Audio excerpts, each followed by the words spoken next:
gente, boa noite a todos, todas e todes. Quero começar agradecendo aí o convite a organização, né, que a Ana Angelita e a Ana Monteiro vem fazendo para o nosso seminário Nilson Teixeira, que esse semestre quem assumiu a coordenação foi a linha de currículo e ensino diferença, e acho que vocês têm podido, ainda vão poder ver um panorama bastante rico da nossa linha aqui.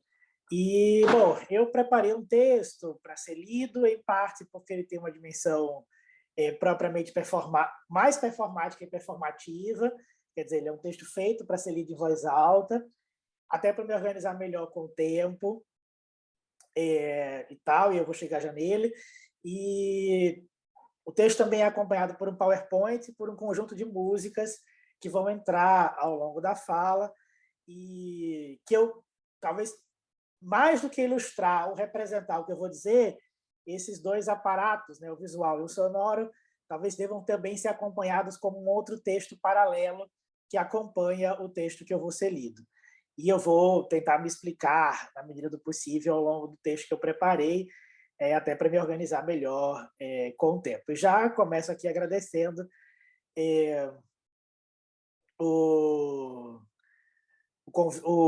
a uma série de pessoas envolvidas, né, ao Vitor, que preparou o PowerPoint, as doutorandas Natália e Lohane, que estão aí controlando a parte tecnológica, e, em especial, a Natália, porque esse texto que eu estou lendo aqui foi escrito a 4 mãos, e toda vez que eu estiver falando nós, pensem em nós dois, né? Então, é mais ou menos isso que eu vou apresentar aqui. Bom, quem não me conhece, eu sou o professor Tiago Ranieri, eu sou professor daqui da casa, né, da Faculdade de Educação, sou professor da área de Didática das Ciências Biológicas, estou atualmente como vice-diretor da Faculdade de Educação, e é um estado, que uma hora termina, e lidero especificamente um grupo de pesquisa que é o BAFO, o Grupo de Estudos em Currículo e Diferença, e desde terça-feira, com a aprovação da congregação, coordeno o Laboratório de Estudos Queers em Educação, o LEC, que congrega uma série de outros colegas da casa, o André Boquete, a Tereza Gonçalves, a Silvia Soter, a Juliana Márcio e o Tiago Ribas, nesse laboratório de pesquisa da nossa unidade. E o texto vai girar mais ou menos em torno disso, e eu espero que vocês se divirtam um pouco com ele ao longo da fala. Bom, eu vou, então, pedir licença para começar. O texto tem vamos dizer assim, tem 2 epígrafes. Ele está intitulado Abomináveis Amores entre Estranhos, e ele tem 2 epígrafes. Uma primeira delas sonora, eu já vou pedir para a Natália tocar, e depois, assim que a música terminar, eu vou começar a leitura. Vou ler a segunda epígrafe e começo o texto propriamente dito.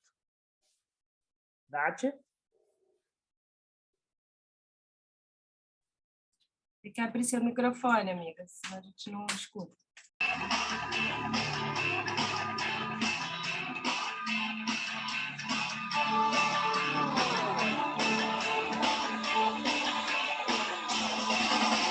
Bichos, sai dos lixos, baratas, me deixa ver suas patas. Ratos, entrem nos sapatos do cidadão civilizado. Pulgas, capitão minhas rugas, onça evitada, sempre estada, coelho peludo. Vou te fuder, porque aqui na face da terra só bicho escroto é que vai ter. Bichos escrotos, saiam dos escrotos, bichos escrotos, venham enfeitar meu lar, meu jantar, meu nome para dar. Bichos, saiam dos lixos, baratas, me deixa ver suas patas. Ratos, entrem nos sapatos do cidadão civilizado. Pulgas, capitão minhas rugas, onça pintada, coelho peludo.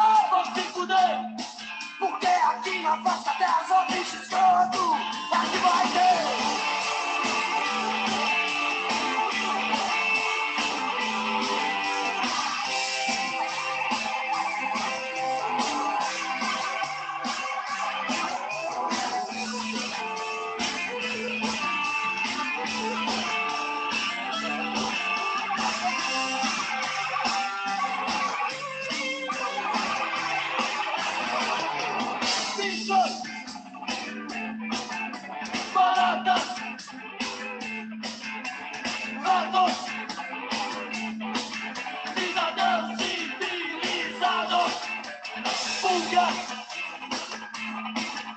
Conscientizada, colhendo peludo, vão se fuder.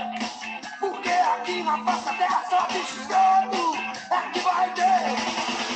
Escrotos, saiam nos escrotos, bichos escrotos, venham enfrentar meu lar, meu jantar, meu nobre paladar.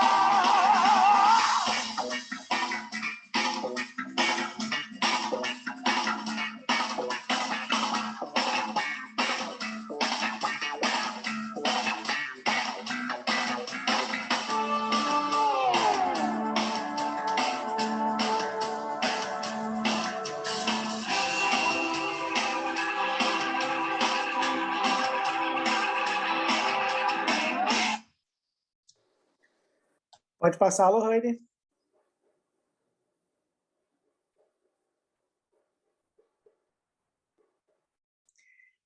Segunda epígrafe. Nossos vírus nos fazem fazer rizoma com os outros animais. Deleuze, Guattari, Mil Platôs. 2021. Como muitos de nós nos descobrimos celebrando o centenário de Paulo Freire. Pode passar, Lohane. Gente, Lohane, eu vou ter que interromper, porque no texto que eu mandei para a Natália tem a ordem de cada uma das figuras. Senão eu não vou conseguir ler toda hora mandando parar, porque é um monte delas, são 36. Não, mas então, você está entre parênteses. Eu estou passando quando você chega no parênteses, é isso? Isso. Tá. Tá errado? É figura 3 tá, agora. Tá errado. Essa já era para ter passado. Peraí. Pode botar a próxima. Isso. Pronto. Como muitos, nós nos descobrimos celebrando o centenário de Paulo Freire. O tema célebre da pedagogia do amor foi reativado e se tornou o valor principal para a evocação de um eros pedagógico. A expressão é do Walter Coan, a fim de viver a vida para expandi-la e nunca para reduzi-la. Entretanto, como vimos a conhecer com Maria Manuela Garcia, se resguarda ao amor certa recalcitrância conservadora, por ter sido a obra de Freire utilizada e por ser utilizável, portanto, para articular um engajamento subjetivo com os poderes a favor da condição de condutas dentro de uma moral ascética. No clima intenso de retomada do amor, nós nos sentimos atraídos a deslocar a crítica para a centrífuga moral da linguagem da pedagogia, sem notar que isto pouco importava. O amor exige que temperemos a escrita com um pouco mais de pimenta, a recusa de elidi-lo nos projetos emancipatórios que esta linguagem orienta. Não escrevemos mais para salvar a sociedade nacional. Informar, denunciar, projetar são atos de fala felizes de se converterem em decretos cabais da vitória da linguagem da pedagogia. Pois bem, se o amor é, abre aspas, sobre criar no mundo inteiro igualdade, pressupondo-a a partir da diferença, como diz o Walter, quiçá a diferença possa ser um antídoto ao risco de conversão moralizante que assombra esta fala. 2022. Nós performamos nestas páginas um experimento de escrita por montagem. Fragmentos vão se sobrepor e se entrecruzar com figuras cambiantes que não formam um todo estável, mas entre elas são identificáveis determinadas marcas de uma argumentação.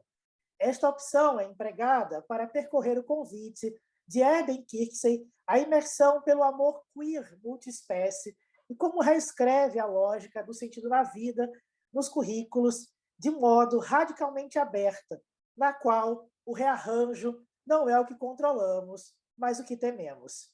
Ao ter como alvo reimaginar as formações afetivas e a mobilização ético-política dos estudos queers na teoria de currículo, desdobramos um exercício de teorização dentro de uma zona indisciplinar de orientação epistemológica.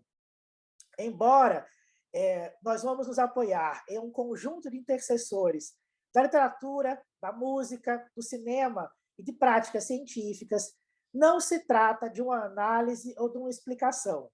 Trata-se antes de uma arquitetura textual cujo esforço é o de centramento e que enlaça fios de relatos incomensuráveis e que tece presente, passado e futuro, recontando a história. É que para pensar o inumano, afirma José Esteban Munhoz, é necessário o trabalho queer do incomensurável, e o incomensurável vem em fragmentos.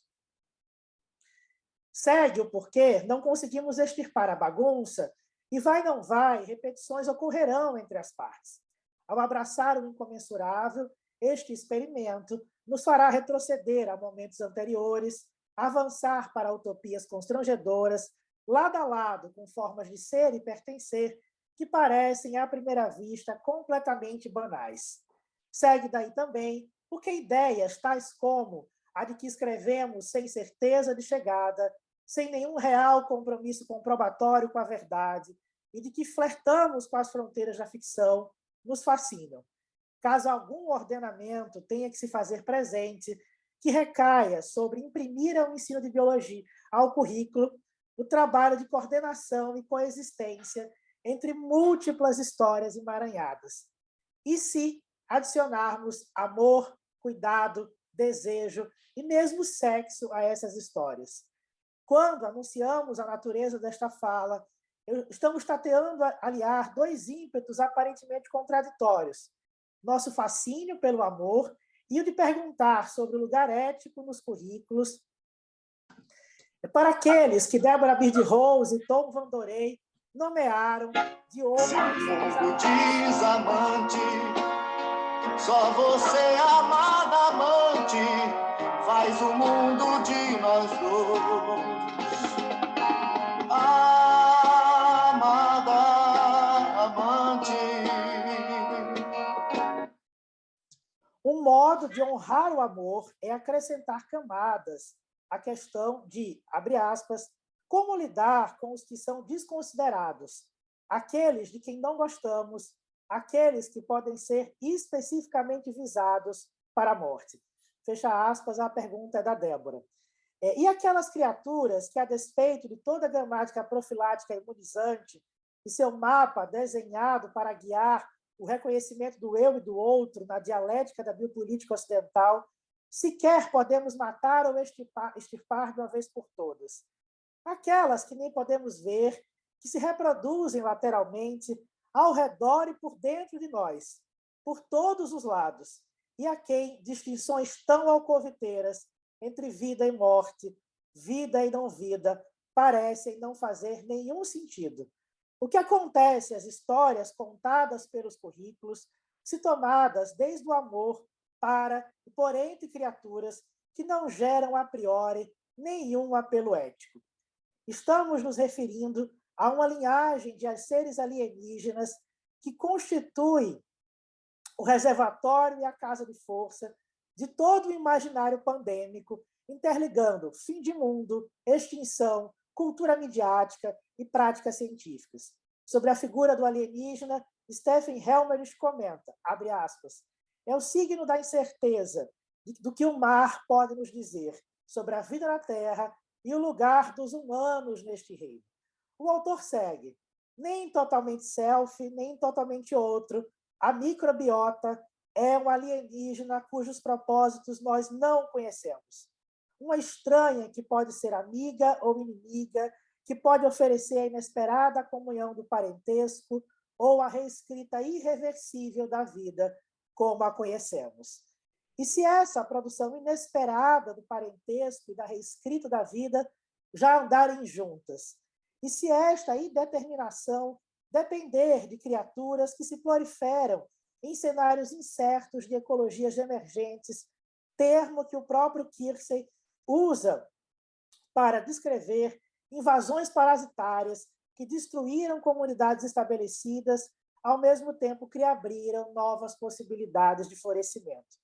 Uma vasta literatura feminista vem mostrando que as respostas ao parasitismo, à toxicidade e à contaminação emergidas das catastróficas alterações ambientais envolvem pressupostos normativos de gênero, sexualidade e raça. Porém, esses trabalhos também colocam em cena um pedido: tomar, de forma menos apocalíptica, as relações entre sexo, corpo e ambientes, e assim afrouxar reivindicações proprietárias de subjetividade autônoma. Desejamos fazer justiça a este legado e fornecer uma conjuração da constituição mútua que tem em conta a perversidade polimorfa das microontologias microbiais, como escreve Mira Hird, a fim de chegar a uma aliança com as condições reais da vida. Longe, portanto, de posicionar a teoria de currículo em nome de uma ordem asséptica, o mundo está condenado a menos que limpemos tudo, oferecemos uma teorização mais pragmática de como a reescritura da textura relacional da vida diante dos seres alienígenas com os quais estamos nos tornando e a natureza queer das ecologias a quais pertencemos, quando nós nos descobrimos dentro de escalas colapsadas e dos ambientes convulsionados de reprodução desses seres. O que quer que venhamos a nos tornar, quaisquer que sejam os futuros que nos aguardam, o processo de tornar-se o processo inclui esses seres aberrantes. Esse é um processo que não se limita à reprodução sexual, mas que atravessa os organismos e ameaça sua integridade. Uma vida tão indiferente aos corpos que atravessa, quanto aos sujeitos que transtorna. Niel Arrua sugere: queerizar é um termo para insistirmos em uma materialidade afetiva emaranhada, que irrompe a continuidade do espaço e do tempo e a inteireza corporal, pois atmosferas íntimas pervertem o mundo como lugar da reprodução compulsória da autobiografia da espécie humana. Por isso, o erotismo ronda esta fala. Basta lembrar das palavras de Jorge Bataille ao associar o excesso libertino a uma alternativa e afirmar que, no erotismo, menos ainda do que na reprodução, a vida descontínua não é condenada a desaparecer. Ela é apenas colocada em questão, ela deve ser perturbada, desordenada ao máximo. Considerados desde essa chave, esses seres alienígenas não estão aqui como representação do horror, da repulsa ou do nojo. Estão aqui porque constituem a experiência interior de uma ecologia erótica, a presença perturbadora de um estranho em nós, a partir da qual podemos aprender ecologicamente sobre sexo e sexualidade. Como continua Bataille, a experiência interior do homem é dada no instante em que, quebrando a crisálida, ele tem a consciência de dilacerar a si mesmo, não a resistência oposta do lado de fora. Amar desamados é percorrer a experiência de abertura de mundos queers, atentando ao modo como arrastam formas de emaranhamento afetivo material entre corpos no interior daquilo que Lisa Love nomeou de intimidades do império. Os circuitos, as conexões, as misturas, eclipsados pelas operações de universalizar o indivíduo liberal e proprietário de si mesmo e a família mononuclear e uniparental. A essa altura, vocês podem achar que a matéria do amor pode soar piegas, quando seu fim declarado se tornou o léxico afetivo do capitalismo tardio. Apesar de tudo, mantemos o apelo para, tomando de empréstimo de Donna Haraway, permanecer com o problema de prestar atenção em como, entre quem e em que direção o amor nos engaja.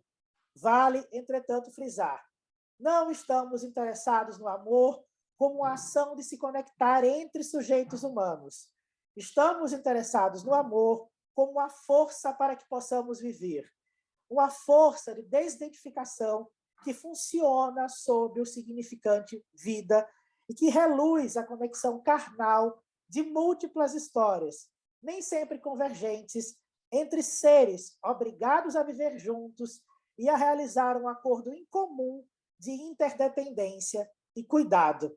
Ao apresentar o conceito de desidentificação, José Esteban Munhoz procurava trazer à tona as práticas de fazer mundos queers através dos poderes transformativos do sexo, da sexualidade, desde dentro, e não contra a esfera política que busca dele se desfazer ali onde e quando as distinções entre privado e público, entre eu e o outro, entre o interior e o exterior, simplesmente colabam.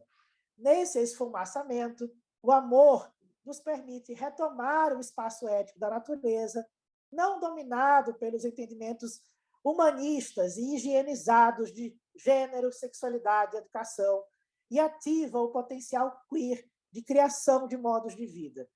Queer, como performado aqui, não é tanto uma analítica ou uma teoria, mas um exercício de pensamento que sonha com ampliar a contribuição de Karen Bará sobre o mandato ético da performatividade queer da natureza e nos desloca para reativar nos currículos um modo de gestar uma relacionalidade erótica e íntima com a diferença, jamais circunscrita ao espaço interpessoal. Queer é uma questão de intimidade, de tornar-se íntimo ou íntima de outros seres, vivos e não vivos.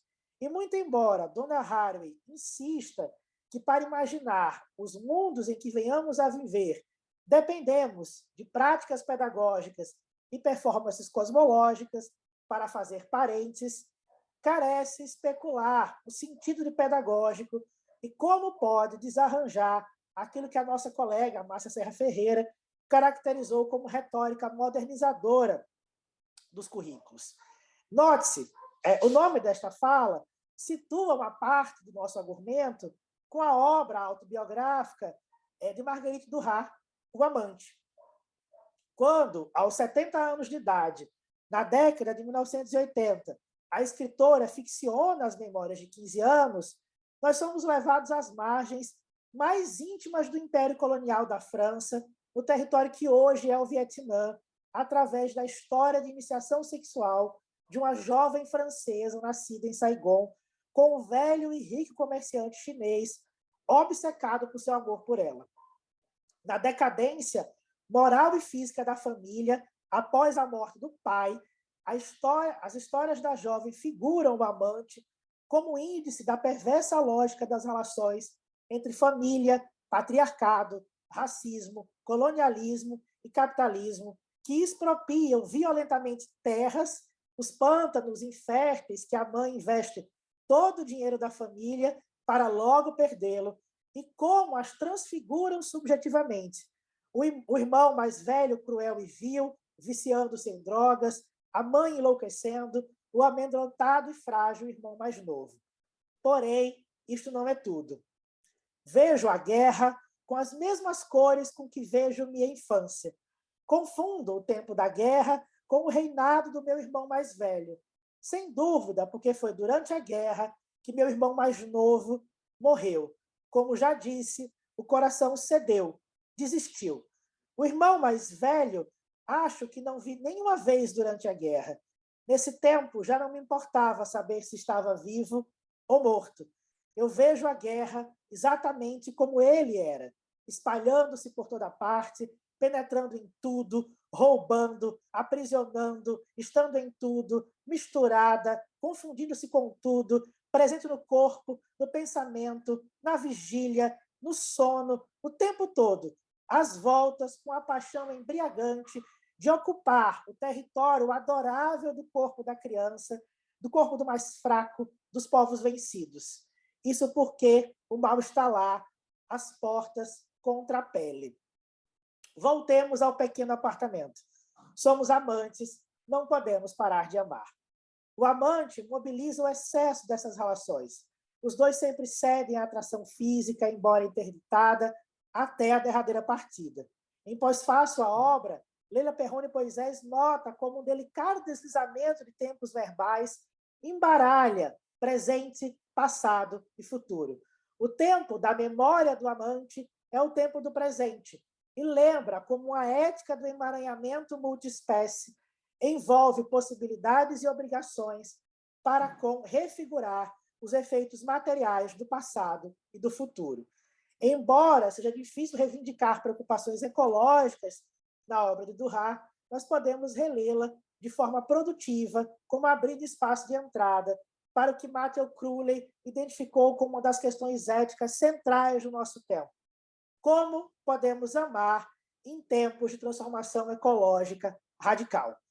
Podemos voltar ao apartamento diante da guerra espraiada e encontrar amor dentro do pequeno espaço íntimo de nossas casas e até de nossos corpos?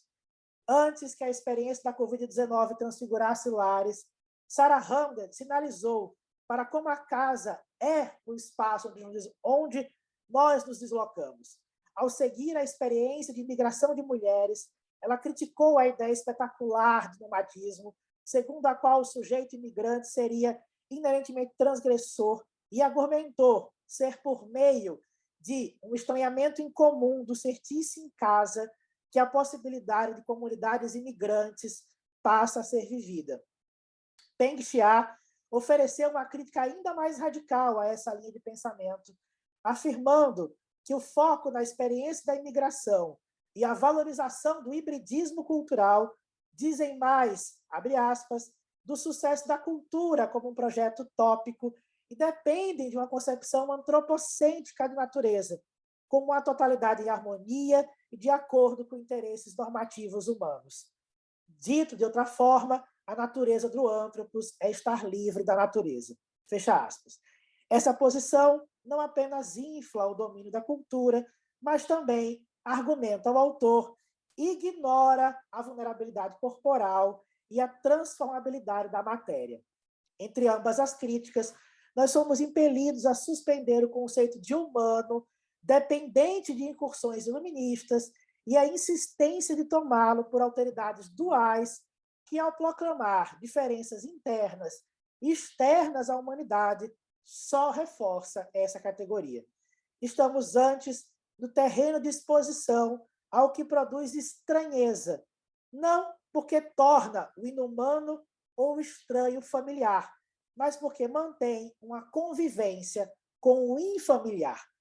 O estranho não é mais um outro do lado de fora. Em comentários sobre o conceito de infamiliar na obra de Sigmund Freud, Clayton Andrade sugere que o infamiliar é a irrupção na realidade daquilo que só poderia existir na fantasia. As marcas da coabitação ou a coexistência de ambos sem que um limite o outro. Nesse sentido, talvez a teoria de currículo possa se envolver com a literatura de ficção, em amplo sentido do termo, já que, insiste Ursula Le Guin, toda ficção séria é uma maneira de tentar descrever como as pessoas se relacionam com tudo mais, neste vasto saco, nesta barriga do universo, neste ventre das coisas por virem a ser e nesta tumba de coisas que foram, nesta história sem final, o que inclui se conectar e viver com o estranhamento incomum das relações íntimas com o que Haraway chamou de espécies companheiras, que, bem notou, não há razões para serem reduzidas aos animais domésticos. Contudo, ainda que nossas casas estejam tomadas de seres desamados, invisíveis, vírus, protozoários, bactérias, fungos, invisíveis, vermes e insetos, tão logo fala-se deles, o amor, a intimidade e o desejo são deixados de lado. É útil recorrer a outra anotação de Perrone Moisés sobre como, na escrita de Duras, o gozo sexual do amante é comparado ao mar e depende de reconhecer a importância da água, a origem da vida, poder de destruição. Em conversa com Michel Foucault sobre a obra de Duras, a teórica feminista Hélène Soussot emenda: Duras é como o mar, no qual ela vai depois se perder. É o infinito. Atiram alguma coisa, ela recebe. Seu corpo é como o limiar do infinito. Sente-se que essa alguma coisa é recebida porque atravessa uma carne que se pode tocar e depois passa-se ao infinito. As memórias de Duras consistem, assim, em uma espécie de poética ambiental, através da qual o entrelaçado sexualidade, água e música oferece uma contribuição ao discurso das intimidades politizadas com outros seres. Quando a valsa de Chopin irrompe o mar em uma noite de luar, a jovem reconhece o amor pelo amante em um eco que só pode chegar aos nossos ouvidos depois que o som fez o meio vibrar. Não havia uma brisa sequer, e a música havia se espalhado por todo o paquete negro, como a imposição dos céus, que não sabia a que se referia, como a ordem de Deus, cujo teor era desconhecido. E a jovem tinha se levantado, como se por sua vez fosse se matar, por sua vez se lançar ao mar, e depois havia chorado, porque tinha pensado naquele homem de Cholém, e de repente não tinha certeza se não o havia amado, com um amor do qual não se apercebera, porque ele tinha se perdido na história, como a água na areia, e agora ela só reencontra nesse instante em que a música se lançava ao mar. A essa altura, a figura do amante pode ser associada ao sentimento que brota nas florestas de algas da África do Sul, no documentário My Professor Octopus. Ali, a linguagem da pedagogia trabalha para interditar uma história de amor inesperada, que soa impossível entre um cineasta mergulhador e uma espécime de polvo. Interdição exacerbada, na tradução em português, que, dependente da marca de gênero, recusa se tratar de uma fêmea. Todavia, a imagem faz sobreviver que a polvo só é uma professora, porque há uma erótica incognoscível entre seres diferentes, não engajados em uma relação da mesma maneira. Como lembra Nodari, Alexandre Nodari, Platão não bane os poetas de sua república ideal por se distanciarem demais da verdade. Ele decreta seu expurgo pela simples razão de que fazem os homens se efeminarem, sentirem simpatia pelos personagens, co-sentir os afetos destes. Se nas metáforas ecológicas descritas pela Valérie Rohrer há muito, a homossexualidade aparece como uma espécie de parasita, alimentando-se do fracasso da sexualidade normativa. A poética ambiental é um ato performativo de contar histórias que se aproveita do fracasso das normas de gênero e sexualidade, pois onde o feminino e a homossexualidade convergem, há o enviadamento da natureza. E aqui é uma referência clara à Linda Quebrada. Privilegiamos a figura do amante para realizar, na teoria de currículo, uma recusa de contar histórias dentro de 3 eixos normativos da heterossexualidade como regime político: o desdobramento linear de eventos biológicos, a integridade da divisão natureza e cultura e a alterização da diferença. Em certo sentido, essas normas dobram o natural de volta ao cultural, enquanto o exercício queer reconhece uma intimidade estranha e à luz uma alternativa segundo a qual não há fora da natureza a partir da qual podemos agir. Esta poética desfigura a intencionalidade humana quando nos relacionamos com. Quando nos relacionamos com, reconhecemos a implicação com o estranho.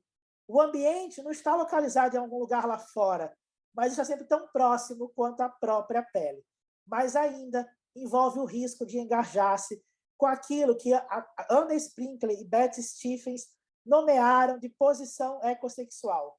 As autoras, atuantes no movimento pelo direito das trabalhadoras sexuais, são realizadoras de um documentário chamado Algo como a Água, Quando a Água nos Deixa Molhadas.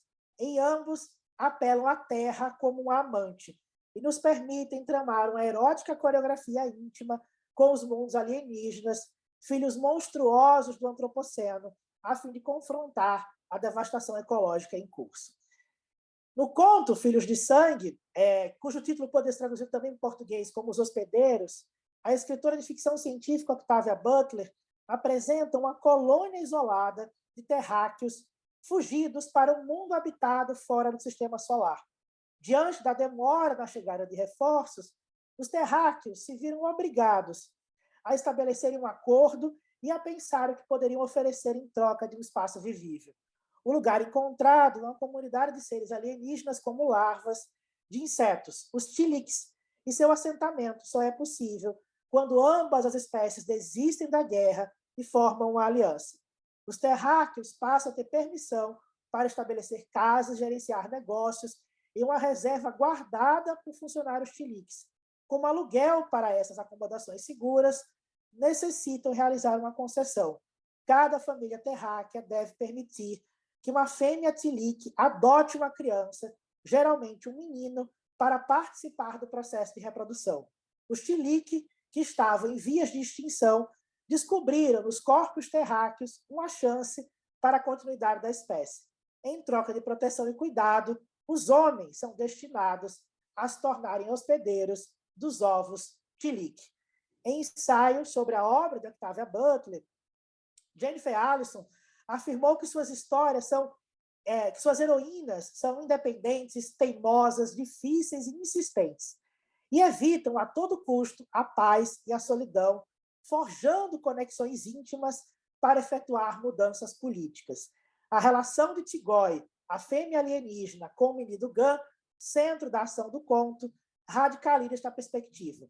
Sobre as personagens de Butler, Denise Ferreira da Silva comenta ainda como especulam mundos de diferença sem separabilidade, recorrendo a 3 descritores, a saber, transversalidade, traversalidade e transubstancialidade, que, em resumo, é como trazem à tona uma transformação radical, não somente de forma, como de substância da matéria. Gun, por exemplo, foi escolhido antes do seu nascimento para gestar os filhos de Tigoi, que protege e alimenta a família do garoto, mãe, irmã e irmão, com ovos de propriedades alucinógenas. A descrição da autoridade de Tigoi pode soar repugnante, mas Octavia Butler, em comentário que se segue ao conto, recusa a leitura segundo a qual esta seria uma história de violência e expropriação. Sua recusa nos interessa por sintetizar como, enquanto o povo de Gun enfrentou a escravidão reprodutiva no passado em seu planeta, o presente reprodutivo interespécies no planeta Tilique permite aos terráqueos e aos tiliques encontrarem um espaço para consentir a simbiose e se conectarem como parceiros.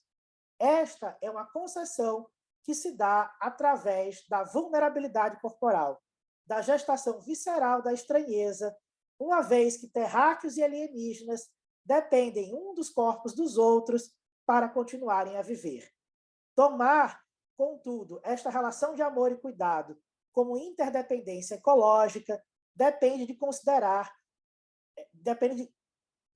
como este entrelaçamento reprodutivo recoloca a ecologia como uma teia complicada de conexões dissonantes entre corpos.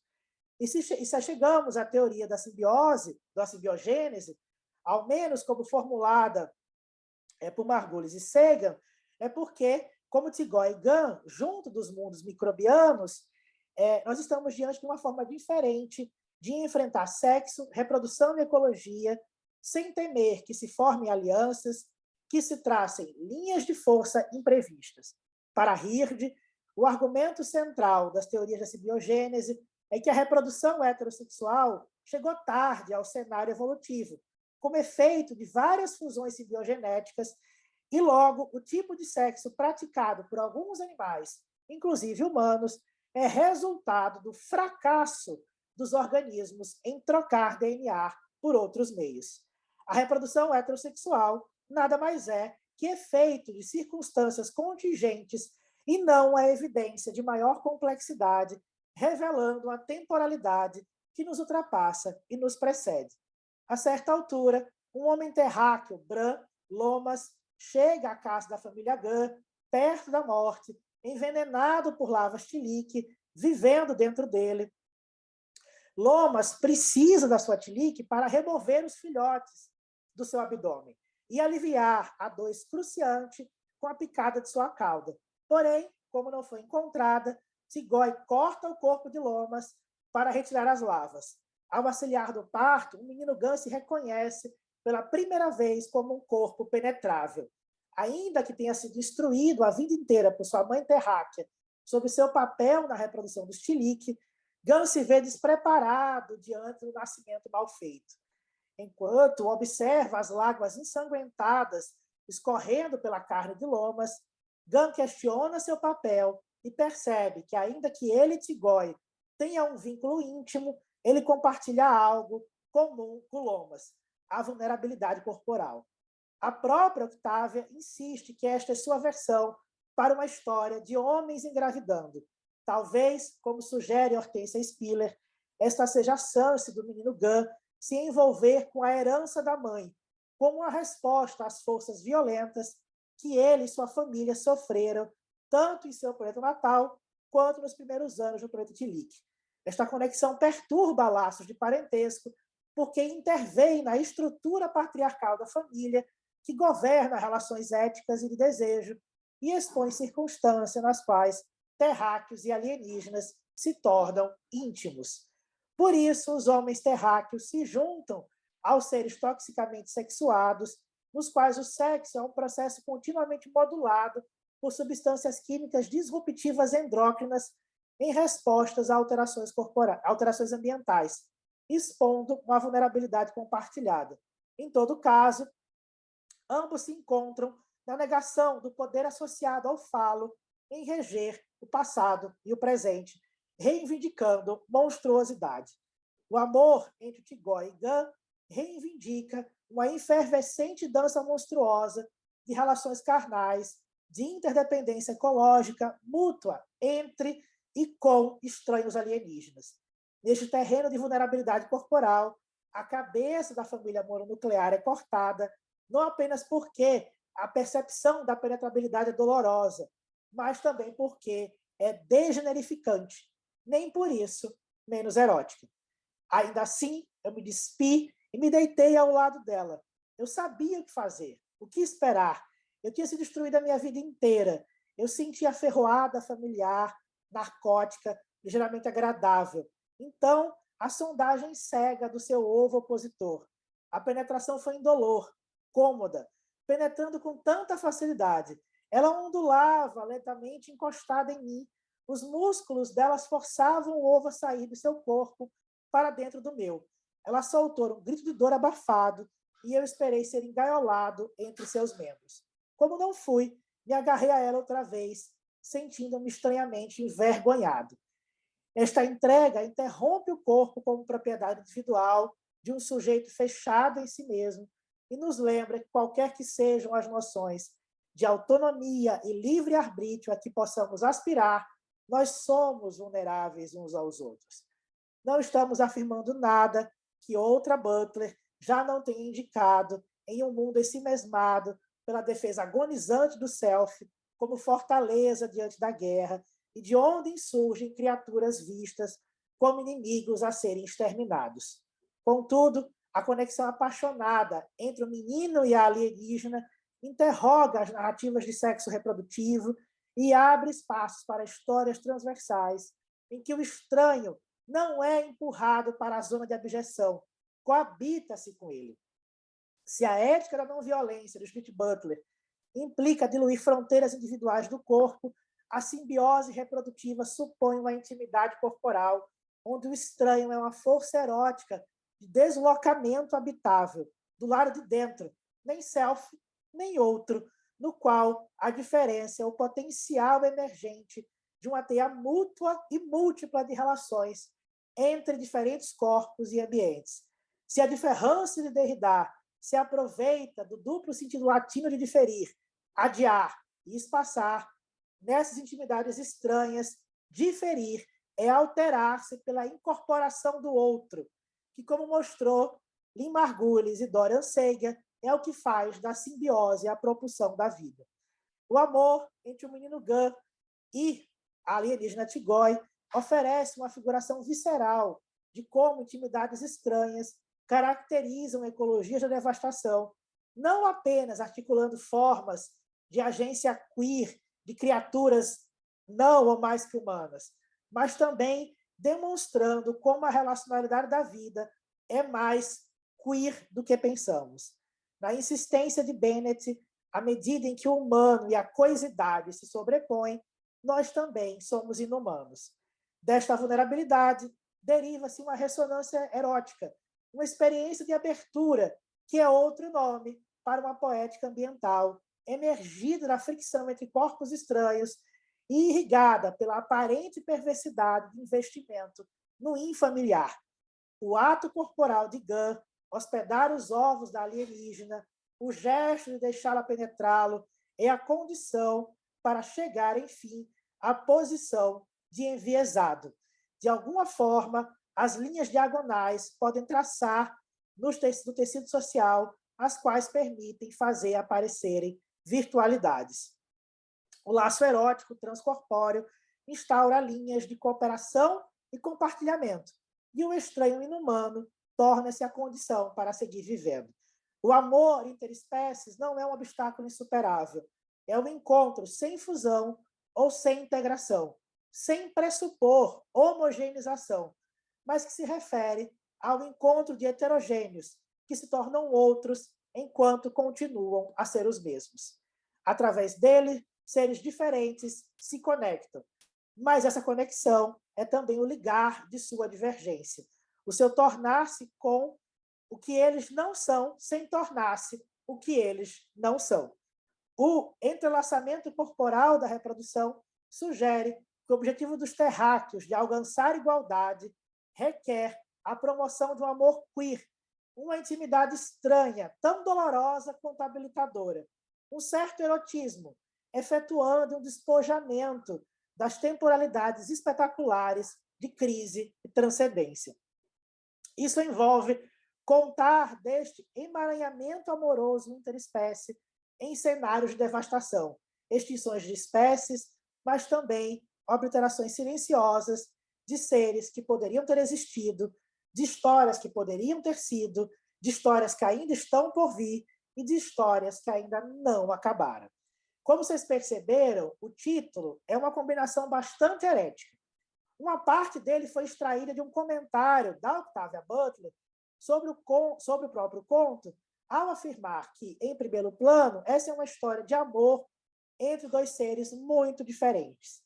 Uma outra parte tem uma dívida com uma passagem de Mil Platôs, no qual Deleuze e Guattari remontam à lógica da vida de François Jacob e a comparação que o biólogo realiza entre as transferências de material genético promovidas por vírus e bactérias com os acasalamentos abomináveis caros à antiguidade e à Idade Média. Em resenha sobre o livro, Michel Foucault comenta: a bactéria é uma máquina de reproduzir, que reproduz seu mecanismo de reprodução, um material de hereditariedade que infinitamente prolifera por si mesmo, uma pura repetição anterior à singularidade do indivíduo. Nela, ele conclui, é preciso pensar o ser vivo como o jogo incalculável do acaso. Ainda na década de 1970, François Jacob atentou para como os vírus são um componente essencial da criação da vida. Porém, é somente a partir da década de 90 que a pesquisa em virologia trouxe conexões significativas sobre o papel dos vírus na evolução da vida na Terra, para além da perspectiva da doença. Embora eles possam se constituir como limite negativo da teoria da simbiogênese em Margulis, não é paradoxal incluí-los em sua afirmação sobre como os micro-organismos, e a palavra é dela, desenvolveram inovações que nós agora associamos a animais e plantas: reprodução, predação, movimento, autodefesa, sexualidade e muitas outras.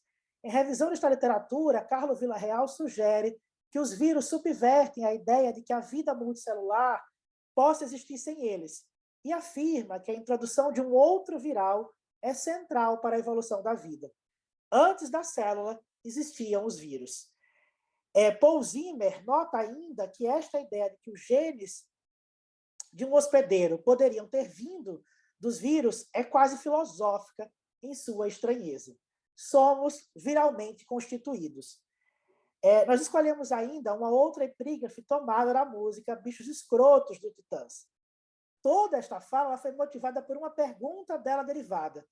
E se ensinássemos ou aprendêssemos desde os abomináveis amores entre e para criaturas escrotas? Em edição de qualquer dicionário de português, sabe-se: escroto é um adjetivo pejorativo para quem ou aquele que não tem qualidades morais. É moralmente torpe.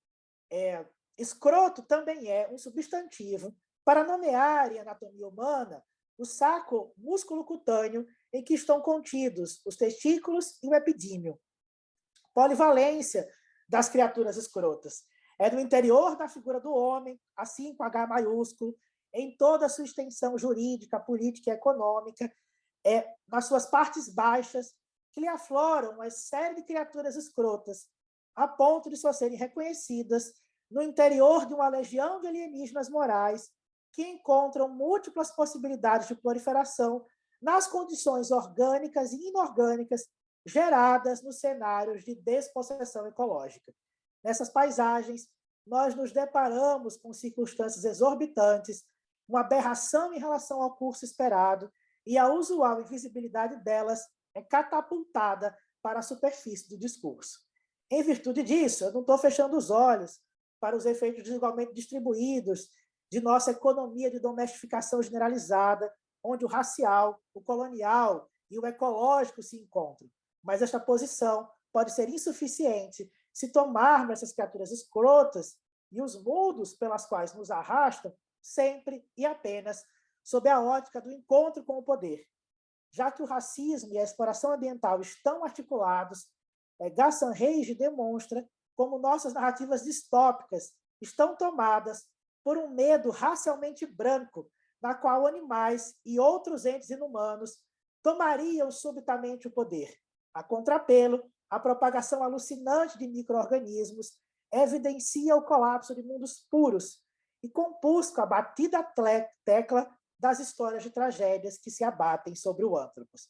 Não para dizer que o colapso ecológico não existe, mas que o anunciado fim de mundo não é o fim do mundo propriamente dito, mas somente um fim de um certo mundo, algo que Ailton Krenak sintetizou em A Terra pode nos deixar para trás e seguir o seu caminho.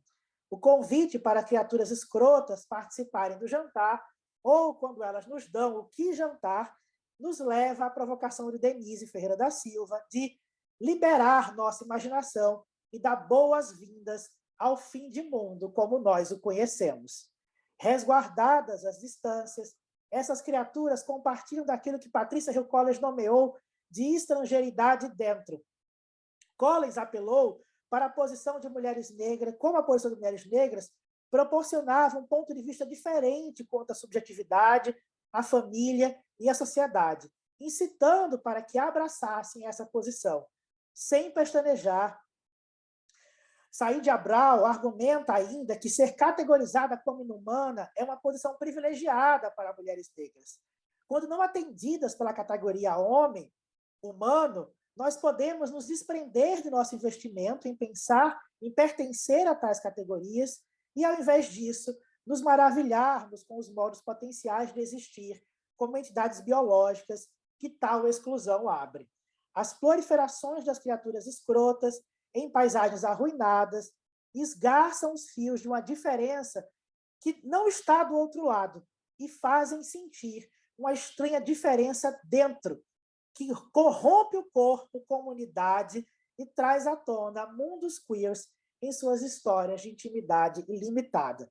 Abomináveis amores entre estranhos é um signo para como estamos amalgamando duas leituras diferentes, a sobre como viver juntos, de Judith Butler, e o conceito de intimidade limitada, derivado da cuidadosa etnografia de Tom Jin sobre a cultura bodyback entre homens gays, no qual descreve as possibilidades eróticas latentes no encontro com a alteridade e na abertura do corpo a um jogo com estranhos.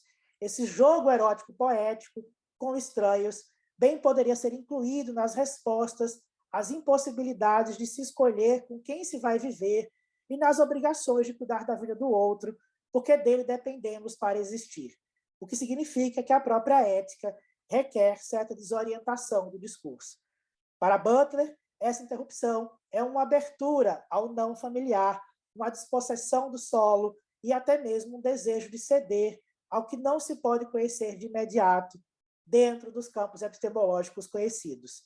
Criaturas escrotas expõem como os processos mais vigorosos e potencialmente produtivos que moldam nossos mundos não são aqueles que começam com o ator epistêmico central do humanismo liberal, o indivíduo autônomo, mas se iniciam com sua desorientação e transformação dentro de relações aberrantes e associações abomináveis que impulsionam a vida.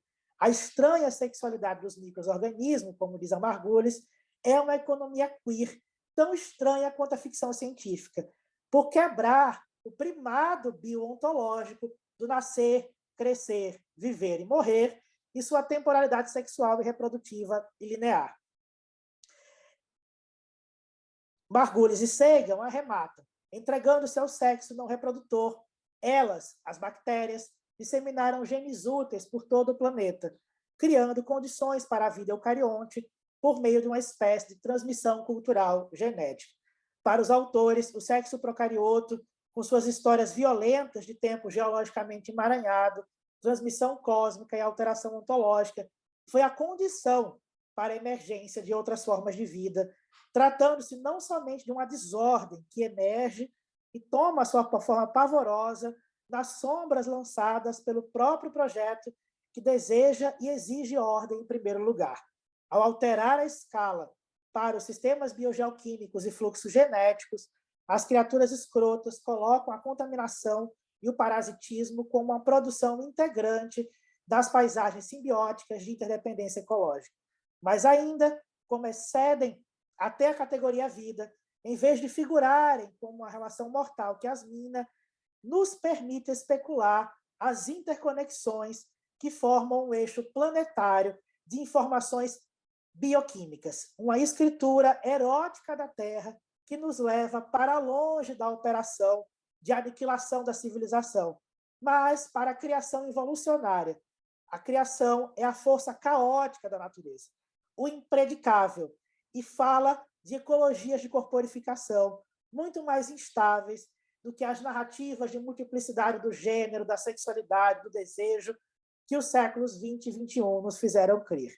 Nosso movimento implica considerar o toque visceralmente carnal desta pedagogia esquisita da intimidade com criaturas escrotas, cujos efeitos afetivos e materiais insistentes erodem um entrincheiramento subjetivo.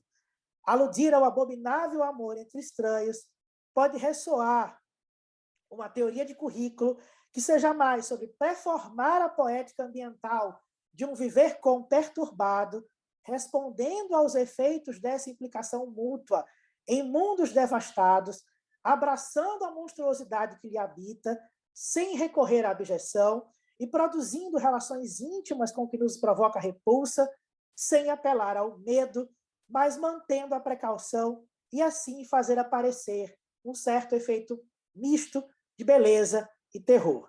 Neste barroquismo, outra pergunta se segue. Há espaço na teoria e na pesquisa de currículo para contar essas histórias capazes de despertar essa abertura visceral à diferença, desde dentro, histórias que tornassem possível amar as criaturas escrotas ou ainda amar a aberrância do mundo que nos perpassa, sem se reproduzirem através de nós, se reproduzindo através de nós e se constituindo a revelia de nós, das quais dependemos para continuar a viver. Estou acabando. Cultivar história, que você também se torne alguém que ama micróbios. Com esta provocação, o periódico de biologia celular, Cell, encerra o editorial de um volume especial sobre a vida dos micro-organismos. Ao recorrer ao romance de ficção científica de Robin Sloan, Surdo, as duas páginas concluem que os micróbios, com sua diversidade, complexidade e alcance em todos os ramos da vida, têm muito a nos ensinar sobre nossa própria biologia e existência. No livro de Sloan, Lewis Carroll, engenheiro de software de uma startup de robótica com sede em São Francisco, Califórnia, se recupera do trabalho extenuante no Vale do Silício, alimentando-se de sopa apimentada e pão de fermentação natural, o Surdo. Suas refeições são pedidas em um restaurante ilegal, cujos proprietários, o padeiro Bereg e seu irmão Chaiman, são imigrantes do povo Mazag, uma colônia de piratas exilados de sua ilha natal, que sobreviveram comendo pães feitos a partir de uma pasta de farinha e água colonizada por bactérias e fungos.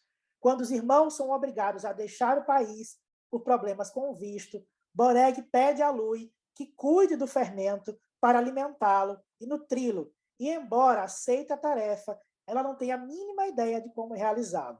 Em 2020, o pão de fermentação natural ganhou a cena pública.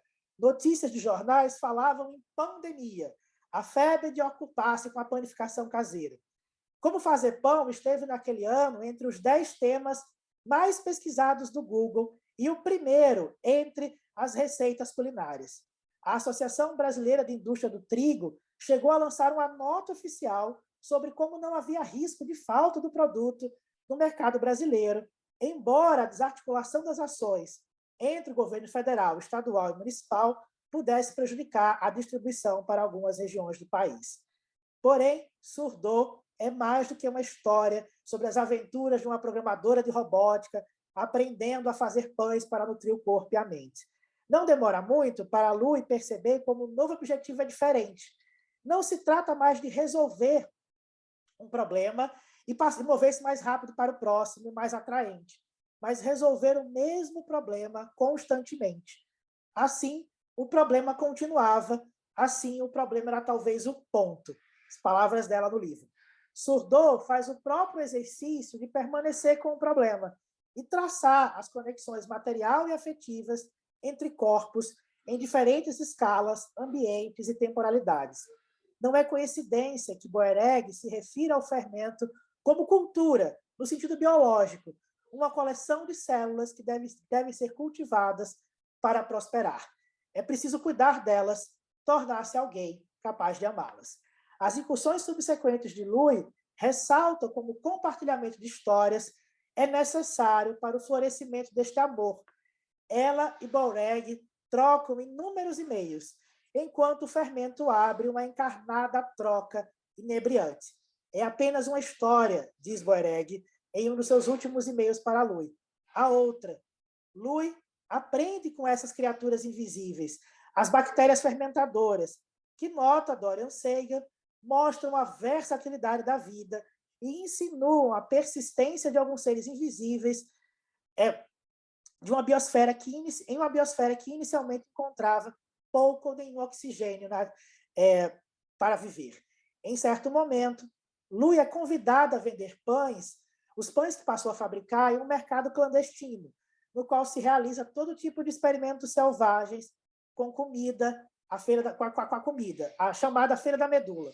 O evento é organizado por um misterioso benfeitor de nome homônimo, o Senhor Medula, vendedor de uma série de produtos, como bolos feitos em um bioreator e o mel de Chernobyl, e cujo desejo é perturbar a cadeia alimentar. Diz ela, parecia também uma nave vazia, e via de regra, você não entra numa nave vazia sem primeiro saber o destino da tripulação. Sem pestanejar, Lui entra na feira, experimenta o mel, e logo o mercado do Sr. Medula se torna um ritual festivo através de uma bebida fermentada. Vai ficando explícito que é por meio de contar histórias fervilhantes, de desidentificação e alteração e intercâmbios de mundos, que podemos compor uma cosmopolítica mais vivível. Nós estamos aqui nos aproximando de Anat Singh e sobre como contar tais histórias nos oferece um lembrete das múltiplas escalas e trajetórias emaranhadas na criação dessas paisagens sociais. Muitas histórias humanas e outras, reúnem-se em lugares de sociabilidade mais que humana. Uma história só nunca é o suficiente. Porém, contar histórias é uma questão repleta de dificuldades, se não facilmente engolfada pela linguagem da pedagogia, pressupondo um amansamento antropomórfico, um assujeitamento moralizador que daria acesso a uma jornada autoespelhada de aprendizado e superação. Uma das dificuldades está na fé que esta linguagem deposita nas capacidades redentoras do humanismo, quanto na confiança que tem na distinção fundadora entre o eu e o outro. Essa distinção é corroída pela terrível oscilação poética das ecologias íntimas gestadas nas paisagens assoladas pela destruição e suas reverberações queers. A sequência de ações e interações envolvendo Lui na preparação dos pães, com fermentação natural, e a experimentação ritual alucinatória que a interpelação desencadeou, levou a remanejamentos, dando margem à operação de retomada do passado, de reocupação com mundos microbianos e os processos de singularização do cuidado e do amor interespécies. Então, o que eu estou falando aqui é que a teoria de currículo poderia ser um modo de cultivar histórias emaranhadas para alimentar essas intimidades estranhas. Histórias de amor, isto é, de vulnerabilidade corporal, a uma conexão erótica apaixonante, cuja infestação deixa marca em nós, a despeito de nós. Aberturas capazes de interromper nossa relativa independência e nossa separação um dos outros, exacerbadas pelo espírito norte-americano do individualismo. Para Margulis e Sagan, esse espírito tende a criar em nossa percepção um preconceito contra a realidade biológica básica de que somos sistemas abertos, cuja própria existência depende do fluxo de energia e matéria que nos perpassa. Estamos, dizem eles, dentro do universo nocivo, e esta intimidade é inseparável de criar redes de afiliação e nutrir uma socialidade vasta o suficiente para abraçar um estranhamento em comum e nos envolver com o trabalho de refazer os termos da relacionalidade ética. Lições microbianas. Não contar histórias que representam e incorporam o outro do humano para o humano, mas histórias nos quais é o inumano que incorpora as palavras e se manifesta através delas e entre elas. Uma comunicação corporal através do no mundo. É por isso que esse contar histórias desenha uma ética do emaranhamento. Não um apelo ao holismo, mas a retomada de uma relação emaranhada com a diferença, em que diferenciação é um ato material, que não é sobre separação radical, mas, pelo contrário, é sobre construir conexões e compromissos. Abomináveis amores entre estranhos ofertam uma imagem de nós mesmos em que jamais fomos indivíduos. Somos somente corpo penetrável e opaco, corpo aberto e fechado, com suas próprias fontes de fantástico. As palavras são do Michel Foucault. Foucault discute esse encontro erótico em ensaio que não é sobre ecologia, mas que eu gosto de lê-lo a partir desta preocupação. E aí seria talvez necessário dizer também que fazer amor é sentir o corpo refluir sobre si, é existir, enfim, fora de toda a utopia, com toda a densidade entre as mãos do outro, sob os dedos do outro que nos percorre, todas as partes invisíveis do nosso corpo põem-se a existir. Contra os lábios do outro, os nossos se tornam sensíveis. Diante dos seus olhos semicerrados, nosso rosto adquire uma certeza. Existe um olhar, enfim, para ver nossas pálpebras fechadas. O amor, também ele, como espelho e como a morte, sereniza a utopia do nosso corpo, silencia, acalma, fecha, como se numa caixa, tranca e acela. E é por isso que ele é parente tão próximo da ilusão do espelho e da ameaça da morte. E se, apesar dessas duas figuras perigosas que o cercam, amamos tanto fazer amor, é porque no amor o corpo está aqui. Nesta figura do amor pelo avesso, com a expressão de Cassiana Stephan, nós podemos ouvir um eco da torção que os mundos microbianos realizam dentro de paisagens perturbadas. E se não devolvem mais a música ao mar em toda a sua amplitude, continuam, a cada encontro, a nos atrair para as possibilidades contidas na perturbação. Contemos essas histórias de amores abomináveis que já estão aqui, dentro das nossas casas, dentro de nós mesmos, habitando nossos corpos, quando a guerra se alastra, antes que seja tarde demais.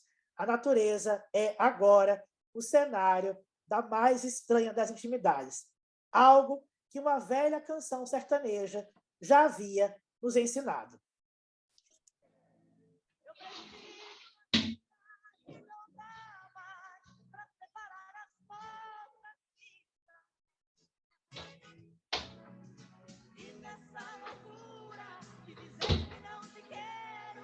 Negando as aparências, disfarçando as evidências. Mas pra que viver fingindo se eu não posso enganar meu coração? Eu sei que te amo, chega de mentiras, de negar o meu desejo. Eu te quero mais que tudo, eu preciso do teu beijo, eu entrego minha vida pra você fazer o que quiser de mim.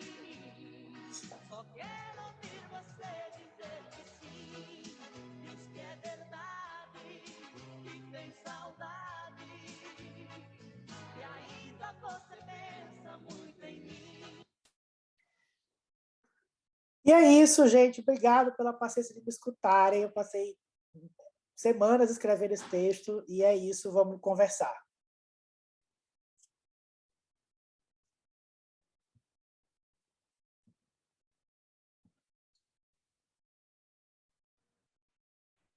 Tudo bem, gente? Vou deixar Thiago aqui, grandão para todo mundo.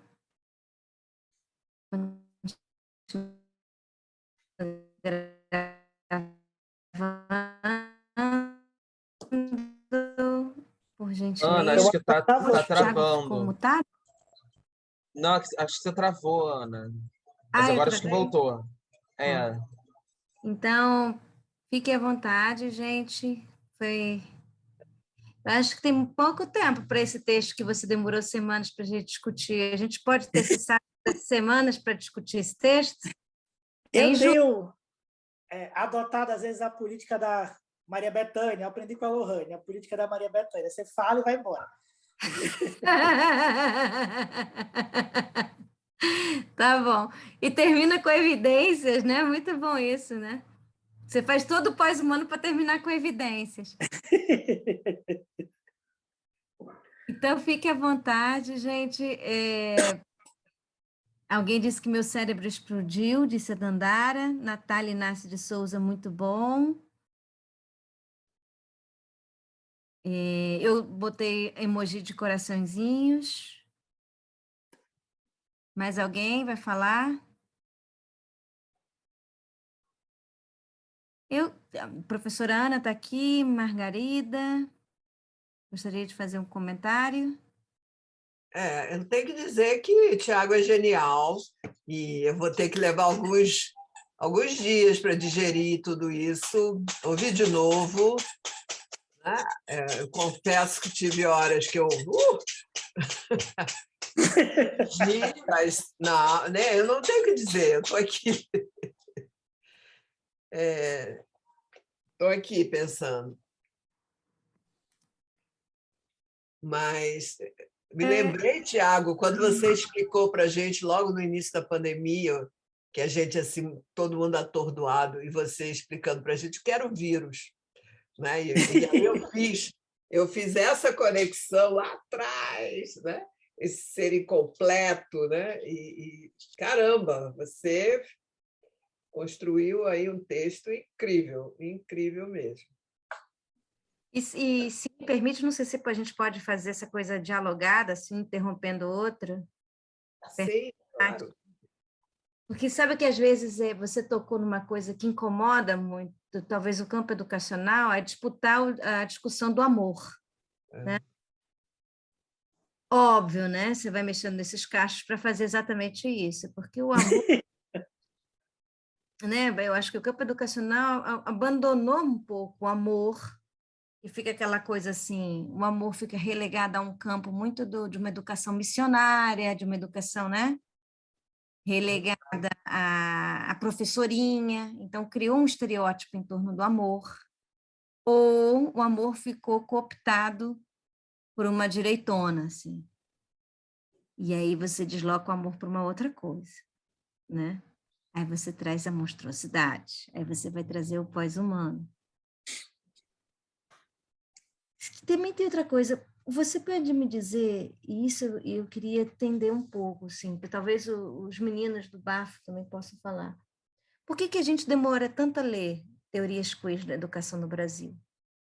É porque os nossos marcadores da educação são tão fortes, nossa matriz crítica é tão forte, porque essa discussão está nos anos 70 nos Estados Unidos, nos anos 80 na Inglaterra, tem muito forte, você pega ali.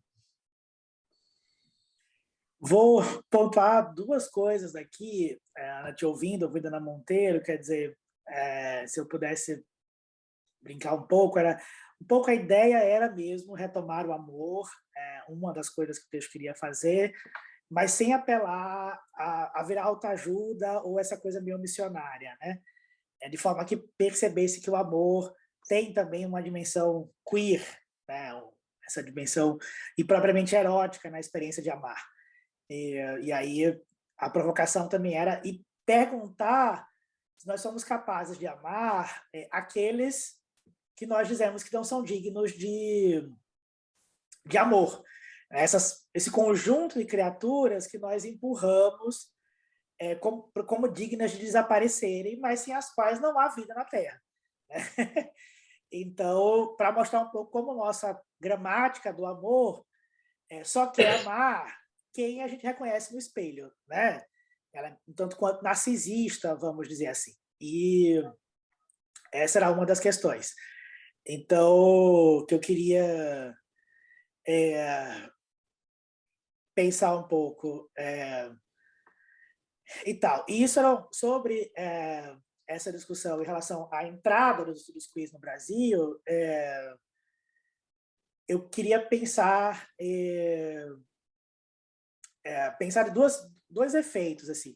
O primeiro esse talvez que o Luan está apontando no comentário, e quando a gente circula para fora do país, a gente vê que a produção queer brasileira é muito densa e múltipla, em diferentes campos, né? Assim, não só na educação, mas na literatura, na antropologia, nas artes, nas ciências sociais. Você tem uma produção reconhecida, inclusive internacionalmente.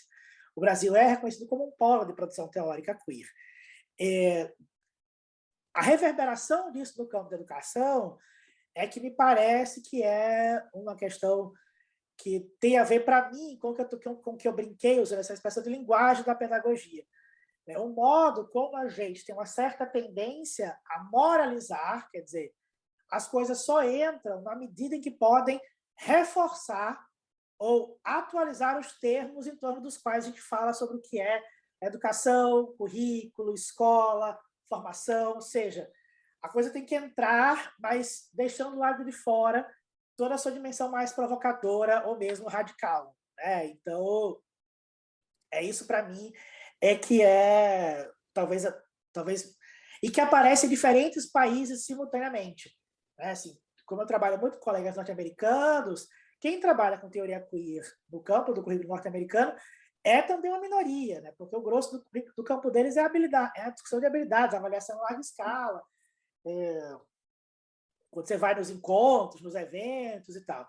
Então, acho que eu consigo perceber como a gente foi produzindo uma certa linguagem do que é educação, uma certa linguagem da pedagogia, mas se converte em tudo em termos morais, quer dizer, termos do que é certo, do que é errado, do que é bom e do que é mal, de quem é a vítima, né? De como é que eu configuro isso em termos de quem eu quero salvar e proteger, que é esse rastro missionário, né? E tudo isso para mim, vai dificultando a incorporação radical da questão queer.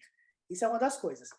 A outra que me parece é que, embora o campo, pelo menos falando do nosso, né, tenha se mostrado muito sensível às políticas da diferença nos últimos anos, a gente está meio que aprendendo que diferenças a gente pode reconhecer, que debate sobre a diferença a gente começa a fazer publicamente e a dizer é isso mesmo, e quais debates a gente não faz, não quer tocar e não quer mexer. E a própria Guacira já dizia isso, ela falou, eu me movi do gênero para o queer e para a sexualidade, porque eu comecei a perceber que era possível fazer conversa sobre o masculino e o feminino, mas sem entrar na arena da sexualidade e do desejo, né? Que foi também o que eu tentei fazer nesse texto. Dizer, bom, a gente começa a reconhecer que é possível debater, por exemplo, questões de gênero e até questões da experiência LGBTQIA+, mas a gente não enfrenta, vai meio que esterilizando as discussões sobre desejo, prazer, amor, cuidado, em virtude também desse lastro humanista que circunscreve isso a determinados sujeitos a que eu concedo condição humana, eu não. Se concede o reconhecimento como condição humana, ainda que o mais produtivo para mim, que foi o que eu aprendi do queer no Brasil, e eu acho que esse é outro imbróglio que a gente tem vivido, o queer tem uma imensa aposta, desde a sua emergência, na potência do inumano. A questão não era entrar para os quadros de reconhecimento. A questão era tornar problemático os quadros de reconhecimento e apostar na potência do inumano, né? Ou seja, o quanto ao viver nestas zonas, isso permitia a criação de modos de vida diferentes. Isso está no coração da virada queer, mas que a gente também foi assim, eu diria que a gente foi esterilizando à medida que nós fomos incorporando ou reconhecendo quais debates sobre diferença a gente faz e quais a gente não quer tocar e enfrentar. Então, eu iria por aí para tentar pensar por que a discussão queer, embora tenha feito bastante sucesso, parece ser muito periférica no campo curricular, porque, para mim, ela torce, de um jeito bem queer, o que a gente pode chamar de educação, escola e currículo.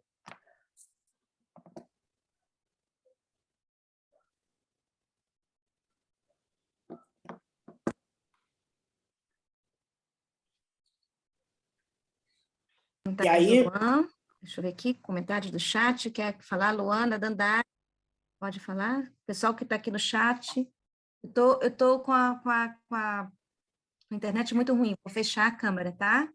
Fecha, e aí, meu bem. Chat, eu tô com a internet ruim, vou fechar a câmera, tem os comentários do chat, e mais alguém vai fazendo a... Ana, você quer que eu leia os comentários? Você pode comentar, Jorge? Eu vou fechar a câmera, tá? Para ver se melhora a minha conexão.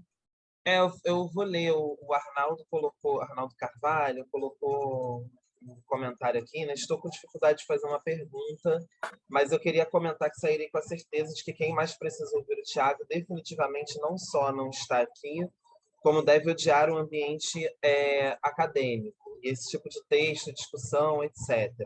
Daí minha certa desesperança na humanidade e crença firme de que as baratas do fim vencerão a sobrevida até que o sol se desfaça. Se puder comentar, vou gostar. O Luan Cassal comentou aqui, né, que discorda um pouco da Ana em ponto, de que ele não vê os estudos queers como fortes no campo da educação na Inglaterra, enquanto no Brasil tem uma produção crescente há mais de uma década, que é um pouco que você estava comentando, né, Thiago? A Natália Barbosa colocando sensacional, existem debates sobre diferença que ainda continuam invisibilizados. E o Arnaldo também, depois dessa tua última resposta, falando excelente, que a internet dele também está com algumas interferências, por isso que ele não abriu o áudio. Eu não sei, Thiago, se você quer comentar alguma coisa. Acho que eu posso comentar do Arnaldo, né? Uhum. Arnaldo, acho que te lendo, eu vou fazer aqui talvez uma provocação, que talvez diga que eu tentei brincar no texto, né? E é um texto performativo, no sentido que ele é um texto feito para realizar coisas, né? E, quer dizer, eu não teria problema nenhum de que as baratas vençam no final, né? E sabe por que a barata aqui nesse... Eu entendo que na música do Titãs ela tem uma dimensão metafórica. Aqui eu tentei usar mesmo uma dimensão sem metáfora nenhuma. Barata, o inseto lá, o bicho, a criatura escrota que ocupa os esgotos. E com essa, quer dizer, com essa ideia um pouco de que o nosso imaginário sobre as transformações ecológicas e ambientais, materializado numa série de artefatos midiáticos, né, cinema, séries, quase sempre descreve o mundo como sendo tomado por esses seres. Tem uma série interessante na Netflix que é A Vingança dos Animais, e que fala de uma espécie desse medo que o Gaston Reis descreve, esse medo branco, como ele fala, né? Esse medo branco de que os outros tomem o mundo. Eu tentei deslocar desse medo para dizer que a gente pode se aproveitar dessa relação. A gente pode criar coisas nesse mundo em ruínas, se a gente se deslocar do medo e de tirar esses outros do lugar da abjeção. Então, foi isso que eu acho que é interessante, de forma que eu talvez concorde com você. talvez haja mesmo uma certa desesperança na humanidade. O que talvez eu esteja provocando aqui é que essa categoria de humanidade não vai nos permitir reimaginar o mundo. Quer dizer, não vai permitir criar outros mundos, não vai permitir responder às demandas ético-políticas do nosso tempo, porque, em parte, foi a história dessa categoria que criou os imbróglios que a gente está vivendo. E aqui eu estou muito inspirado na ideia da Denise Ferreira da Silva, essa brasileira que trabalha no Canadá, que eu distendo, gosto de pensar no argumento dela da seguinte maneira, quer dizer, enquanto a gente pensar que pode responder às demandas da diferença de dentro da gramática da humanidade e do humano, a violência continuará aí, porque a violência é constitutiva da distribuição da condição humana. Não tem... precisa reimaginar outros modos. Tá? E me parece que as experiências da diferença que apostaram no inumano, na monstruosidade e na torção, que estão tentando fazer isso. Né? Estão, provavelmente, tentando fazer isso. E foi o que eu tentei fazer aqui, eu recuperar esses 3 livros de ficção, muito diferentes entre si, da Marguerite Duras, o da Octavia Butler e o do Robin Sloan, de forma a entrelaçá-los, né? De que isso nos pudesse falar dessa imaginação de outros mundos. Ou seja, de mundos em que realmente se parte da desesperança na humanidade e se tenta fazer uma outra coisa a partir daí. E, quer dizer, eu gosto sempre de lembrar que uma frase de uma ativista trans argentina, Suzy Choque, quando ela, num poema dela, num livro de poemas dela, ela escreve um poema chamado Eu Reivindico Meu Direito a Ser um Monstro. E foi isso um pouco que as perspectivas queers fizeram. A questão não era retornar à categoria humano ou à humanidade.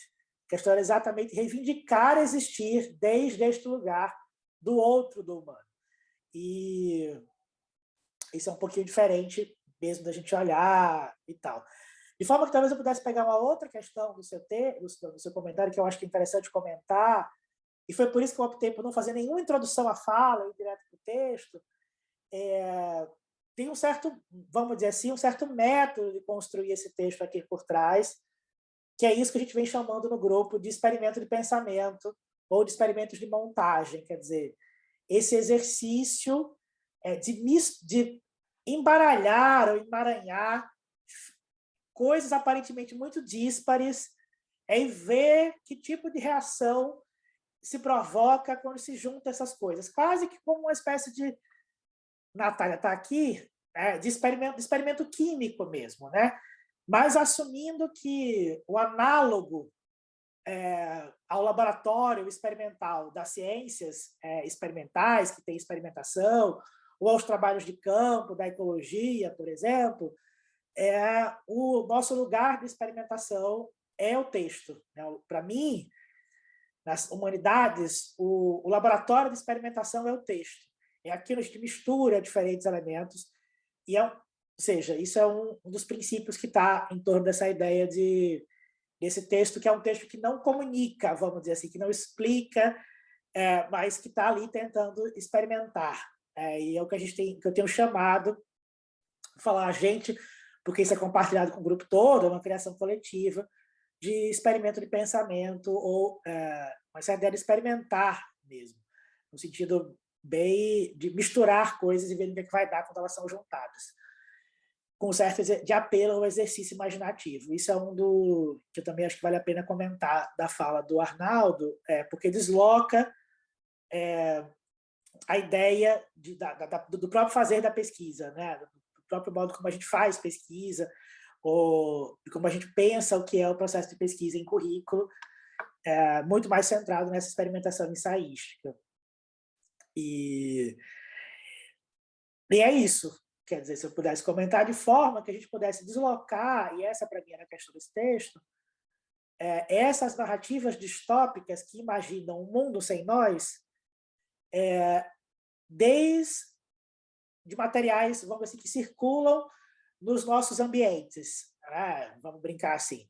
Porque essa imaginação de um mundo sem nós, me parece ela mesma parte do problema que a gente tem que enfrentar, e não a solução, né? Assim, e aí eu sempre gosto de lembrar de uma fala do Krenak, logo no começo da pandemia, em 2020, quando pergunta-se a ele como é que os povos indígenas iam passar pela pandemia, e ele responde daquele jeito dele, bem delicado, mas ao mesmo tempo irônico, de dizer, bom, nós vamos continuar sobrevivendo como fazemos há 500 anos. Vocês é que eu tenho minha dúvida, porque talvez vocês não saibam fazer isso. E essa é uma provocação que eu acho interessante para a gente pensar.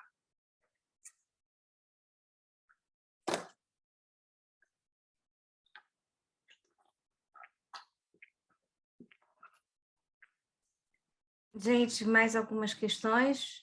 Eu tenho várias. Eu ia até colocar uma pessoa que não tem nada a ver com o texto do Tiago Ranieri, mas acho que, como eu acabei de ler o livro... Coloca! Ué, mas eu acabei de ler o livro do Antônio Simas, né? Que é Qual? o Bandas. Teta Escofano está aí? Não sei. Eu tinha visto ele entrando e não sei se ele está aí, dando oi. E tem uma coisa disso, porque eu acho que quando a gente pensa também em outras possibilidades de juntando coisas para se pensar educação, permite a gente abrir portas, né? Ou fechar algumas, né? Então, assim, é isso que se permite também ser o texto. Permite descolar o amor para uma coisa não para uma pedagogia missionária. A gente precisa retomar falar de amor.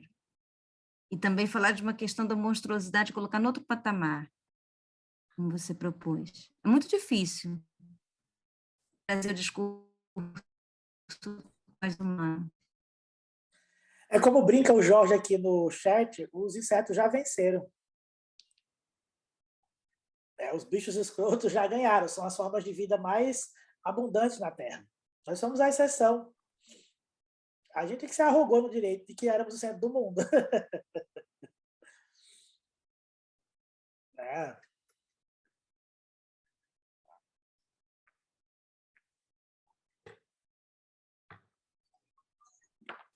Eu queria fazer um comentário, assim, não sei se pode. É porque sempre fica nessa coisa, assim, da gente ficar pensando assim, se a gente vai chegar nesse momento desse amor outro e tudo mais. Eu não sei, Thiago, se a convocação que você faz para a gente, né, é de parar um pouco de tentar colocar esse processo sob o nosso controle, ainda que cedendo, entre muitas aspas, né? Então, a gente que cede para aí a gente fazer conexões outras com a diferença, né? Mas um pouco de como é que a gente já está meio perdido nisso, né? A gente nunca teve controle, assim, né? O controle é como se fosse uma fantasia. A fantasia forte, tem efeitos materiais, não à toa todas essas violências, enfim, que você mencionou na tua fala, mas essas próprias violências, para elas se propagarem, elas precisaram estar, de certo modo, nesse mundo à deriva. Elas não poderiam e não podem ser homogêneas em todo lugar, do mesmo jeito, elas não se proliferam dessa maneira, né? Queria que, de repente, você comentasse isso, para não puxar tanto para o lado do Eros, né? Mas talvez para o outro lado da morte. Agora eu não vou lembrar como é que é o nome no grego, né? Mas, enfim. Thanatos. O que eu... Você sabe, bom, aí a gente está aqui fazendo conversa de orientador orientando, porque isso é o orientador pedindo orientação, né? Vocês já perceberam. O que eu provocaria aqui, que eu talvez tenha tentado mostrar nesse exercício, que eu estou tentando convocar, é a gente pensar isso que a Isabelle Stenger, que a Anna Tsing chama de possibilidade de vida no mundo em ruínas. Quer dizer, como nessa propagação acelerada da violência, da violação, da desapropriação, da despossessão física, simbólica e material, que a gente está vivendo, distribuída globalmente, e ela só se propaga mesmo de forma diferencial, ela não é a mesma em todos os tempos e espaços, se produz possibilidades de existência nesse processo. Quer dizer, isso me parece importante para a gente começar a pensar que a coisa realmente não está sob o nosso controle, porque essas possibilidades de existência, elas quase sempre se proliferam para além ou aquém da categoria humana. Se elas falam de uma rede de associações simbióticas, se a gente quiser falar com a Margulis, ou semiótico-materiais, se quiser falar com a Dona Haraway, são essas possibilidades de vida que tem muito mais me interessado, quer dizer, reconhecendo que a violência e a violação, a propagação e a degradação estão generalizadas e é o cenário onde nós estamos colocados, são essas paisagens que nós estamos lançados dentro, como a gente não esgota a descrição dessas paisagens desde esse ponto de vista e se interessa exatamente pelas possibilidades que vão emergindo daí. Por isso, novamente, vai tornar problemático a categoria humana, porque me parece que se a gente entra nesse debate circunscrevendo o que eu chamei de amor, de forma performativa, evidentemente, ao humano, ou aos animais, ou aquilo em torno do qual eu posso sentir empatia, porque essa aqui é a questão, quer dizer, não é propriamente isso que eu estou chamando, mas a ideia mesmo desse jogo erótico-poético, como eu brinquei no texto, com o desconhecido, com aquilo que eu não sei, com aquilo que eu não sei de onde vai vir, com aquilo que eu não sei que vem, com aquilo que eu não controlo, com aquele terreno que é completamente incomensurável. Ele não é só imprevisível, no sentido de que ele não pode ser previsto, ele também é incomensurável, quer dizer, ele não pode ser inteiramente traduzido nos termos que nós temos disponíveis para lidar com eles. Esse amor ao desconhecido, essa direção ao desconhecido que me parece interessante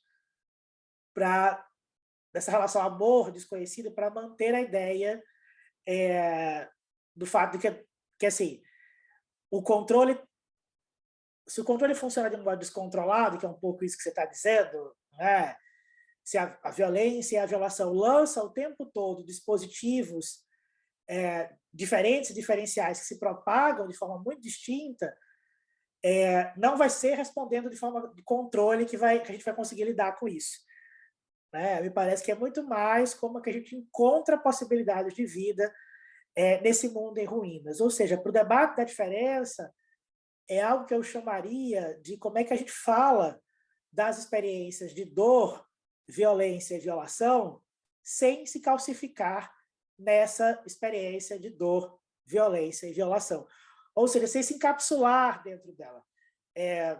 Os 3 relatos que eu tentei trazer dos 3 livros, as experiências de violência e violação estão ali. Estão ali o tempo todo, marcando. Mas nelas e no meio delas se respondeu aquilo, criando possibilidade de existência. Quer dizer, a guerra do Vietnã, o fim de mundo, o fim da Terra, o fim do planeta Terra, na Octavia Butler, e o controle das fronteiras nacionais, que está no último livro. E a próprio desaparecimento da ilha dos piratas e o controle das fronteiras nacionais, a expulsão dos imigrantes, que é vivida no livro, de forma a mostrar, essa violência está ali, ela constitui a paisagem, mas é como nessa paisagem a gente parte de uma descrição que fala da criação sem cair, volto a dizer, na autoajuda. Por isso a aposta na monstruosidade e no inumano.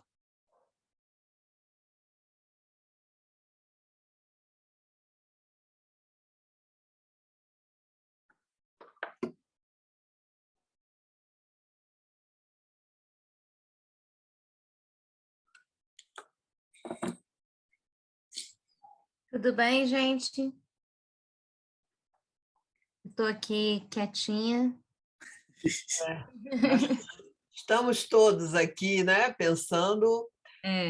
Acho que agora isso vai ficar no YouTube, não é isso, Tiago e Ana? Sim, Então, sim. vamos poder assistir outras vezes, né? E ruminar, literalmente, ficar aqui elaborando, Eu, minhas bactérias, os não fungos é? que eu estou E ruminando. e os nossos Exato. fundos estranhos, nossos estranhos, abomináveis estranhos que estão conosco. Mas é isso. Muito provocativo, muito mesmo, como é Tiago, e a gente já esperava que fosse. Né? Sacudindo as teorias de currículo. Estou lembrando também de você falando, discutindo com Beth, né? Acabou a teoria de currículo, não tem mais teoria de currículo. Agora somos emaranhados teóricos, buscando. E agora, quando você falou dessa tua, de pensar o texto como experimento, né? E essa quase um laboratório mesmo, né? Aí entendi melhor a tua proposta, né? Porque eu estranhei o seu texto, né? Eu digo, espera aí, eu não estou dando conta, né? Uma mulher muito racional, e agora estou entendendo melhor a sua proposta. Eu até pensei que eu ia começar explicando um pouco do método, mas eu achei que ia perder o impacto se eu abrisse explicando para... Eu vou ler, e se alguém perguntar, eu falo. Se ninguém perguntar, eu falo também. Mas aqui... É isso, eu acho que o Maurício já disse, né, que está grato, acho que estamos todos, né, todos e todas, todos aqui presentes, né, de ter essa oportunidade e de ter, né, nosso orgulho de ter você entre nós aqui, né, pensando, ajudando a gente a sacudir as ideias e emaranhar e pensar e ter flashes aqui, insights que com certeza vão ser muito produtivos, né, e vontade de ler textos, né, entender melhor isso da minha parte. Você já publicou esse texto, Tiago? Depois deixa o link aqui para o pessoal. Eu submeti para uma revista, agora estou esperando resposta. Tá bem. Mas aí, se você quiser, coloca aqui no chat para os meninos que não conhecem muito o seu trabalho, pelo menos algum texto que você converse. Pedir ao pessoal que eu estou no tablet, é mais louco para mim. Tá. Alguém pega o da Currículo Sem Fronteiras, o Vivendo no Mundo Deles, que é o... Que esse pedaço aqui é o resto de um outro texto.